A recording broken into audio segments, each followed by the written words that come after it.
রাধে রাধে বন্ধুরা, রাধারানীর পরিবারে তোমাদের সকলকে স্বাগত। এই দেখো সকাল সকাল স্নান পুজো সেরে রাধারানী আর গোপুসোনাকে নিয়ে চলে এলাম তোমাদের সাথে কিছুটা সময় কাটাবো বলে।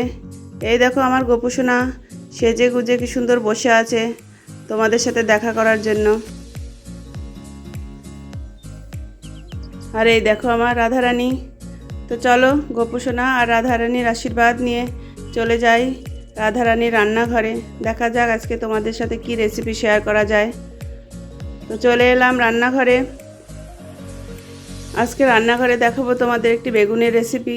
তো বেগুনের রেসিপি রান্না করতে প্রথমেই লাগছে বেগুন।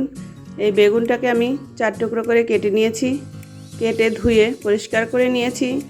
এবার এই বেগুনের মধ্যে আমি দেব পরিমাণ মতো লবণ, আর দেব ছোটো চামচের 1 চামচ হলুদ গুঁড়ো, আর ছোটো চামচের 1 চামচ ঝাল লঙ্কার গুঁড়ো। এবার এই সবগুলোকে একসাথে মিশিয়ে নিতে হবে।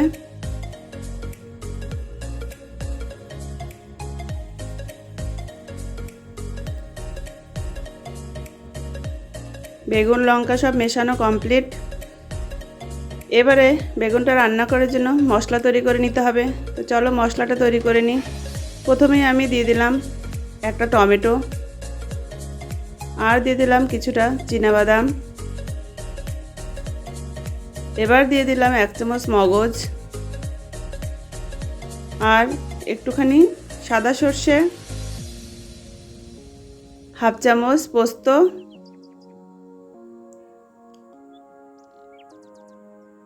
সামান্য লবণ, আর 2-3টে কাঁচা লঙ্কা।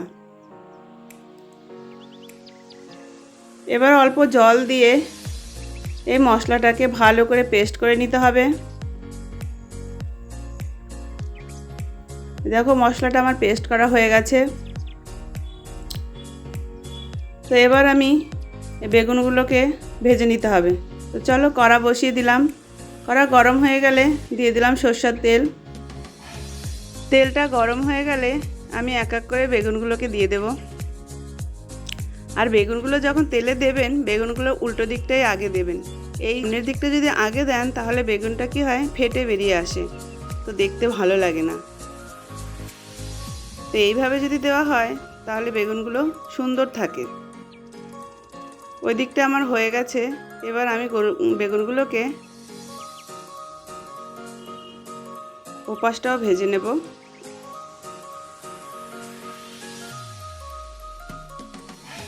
যে বেগুনটা আমার ভাজা হয়ে গেছে, আমি এবার তুলে নেব।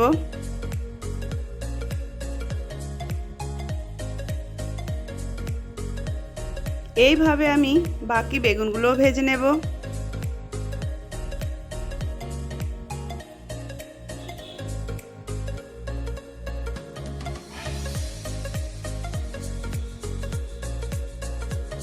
সব বেগুন আমার ভাজা কমপ্লিট।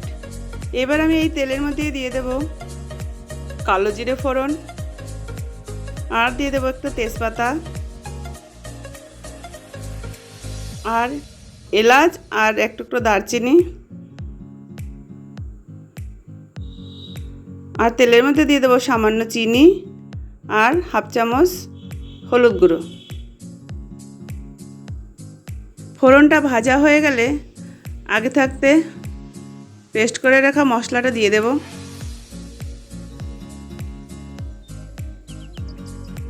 এইবারে মশলাটাকে ভালো করে কষিয়ে নেব। একটুখানি কষিয়েই দিয়ে দেব 1 চামচ ঝাল লঙ্কার গুঁড়ো,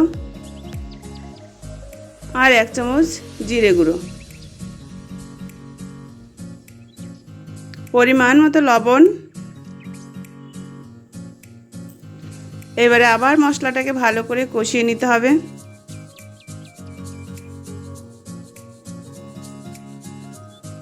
এই দেখুন মশলাটা কষানো হয়ে গেছে, মশলার গা থেকে তেল বেরিয়ে এসছে। এইবারে আমি দিয়ে দেব পরিমাণ মতো জল। এই বেগুনের রেসিপিটা রান্না করতে হবে একটু মাখা মাখা করে, তার জন্য জলের পরিমাণটা একটু কম দিতে হবে।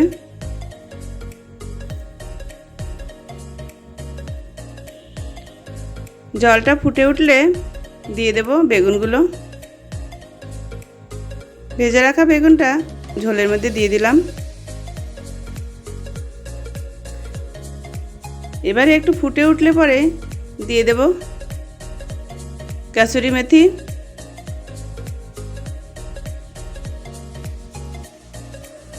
একটু নেড়েচেড়ে দিলাম।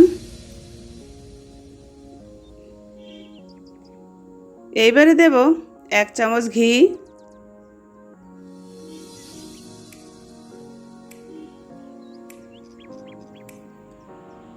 আর একটুখানি ধনেপাতা। এবার একটু ফুটে উঠলে গ্যাস অফ করে দেব। বেগুনের রেসিপিটি আমার একদম রেডি। তো আপনাদের কেমন লাগলো এই রেসিপিটি আমাকে কমেন্টে জানাবেন, আর বাড়িতে একবার অবশ্যই ট্রাই করবেন। আমার ভিডিওটি যদি আপনাদের ভালো লাগে লাইক শেয়ার কমেন্ট করবেন, আর এরকম নিত্য নতুন রেসিপি পাওয়ার জন্য আমার চ্যানেলটিকে সাবস্ক্রাইব করে রাখবেন। আজ তাহলে আসি বন্ধুরা, দেখা হচ্ছে নতুন একটি রেসিপি নিয়ে। রাধে রাধে।